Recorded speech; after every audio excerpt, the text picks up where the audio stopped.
Untuk meningkatkan partisipasi masyarakat dalam bidang kesehatan, khususnya di Provinsi Sumatera Selatan, tahun ini Lomba Desa PHBS dan Posyandu berprestasi kembali digelar. Ketua Tim Penggerak PKK Kota Prabu Muli mengaku tidak mempersiapkan secara khusus menyambut perlombaan, karena pelayanan kesehatan memang berjalan rutin seperti biasa.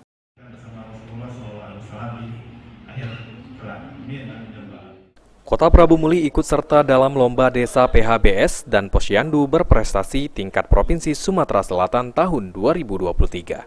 Tim penilai dari Dinkes Provinsi beberapa waktu lalu datang ke Kota Nanas untuk melakukan penilaian. Dedi Irawan, Kabid Kesehatan Masyarakat Dinkes Provinsi, menjelaskan beberapa kriteria penilaian. Menurutnya ada 10 indikator PHBS. Di antaranya, apakah seluruh ibu hamil diperiksa di fasilitas kesehatan, baik puskesmas, puskesdes, maupun posyandu. Bayi balita tersebut ditimbang dan diperiksa serta ASI eksklusif. Dedi Irawan juga menjadi ketua tim penilai mengatakan tujuan diadakannya kegiatan lomba PHBS dan posyandu berprestasi adalah agar partisipasi masyarakat dalam bidang kesehatan meningkat, sehingga memahami dan ikut aktif dalam kegiatan kesehatan. Karena dengan partisipasi masyarakat itu bisa mendongkrak daya ungkit untuk kesehatan masyarakat.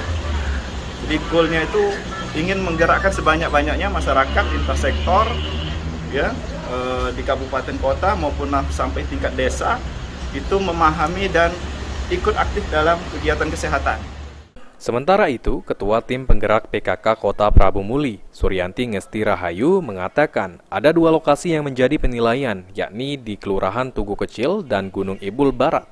Istri Wali Kota Ridho Yahya ini menambahkan, tidak ada persiapan khusus untuk menyambut tim penilai lomba. Menurutnya, kegiatan pelayanan kesehatan di Kota Nanas berjalan rutin dan seperti biasa. Lomba ini sebenarnya hanya untuk mencari siapa pemenangnya, tapi kalau kita Prabu Muli sudah biasa. Jadi kegiatan itu sudah biasa dilaksanakan dalam kegiatan rutin. Jadi menurut saya sudah mereka paling optimis lah untuk bisa tampil nanti. Berarti kita dalam artian bukan rekayasa Ibu ya? Bukan mau dipersiapkan benar. Memang itu sudah kegiatan rutin untuk di Kota Prabu Muli. Kalau kayak posyandu mereka sudah biasa, terus PHBS juga mereka biasa laksanakan dalam kehidupan mereka sehari-hari. Beni Firdaus, PAL TV.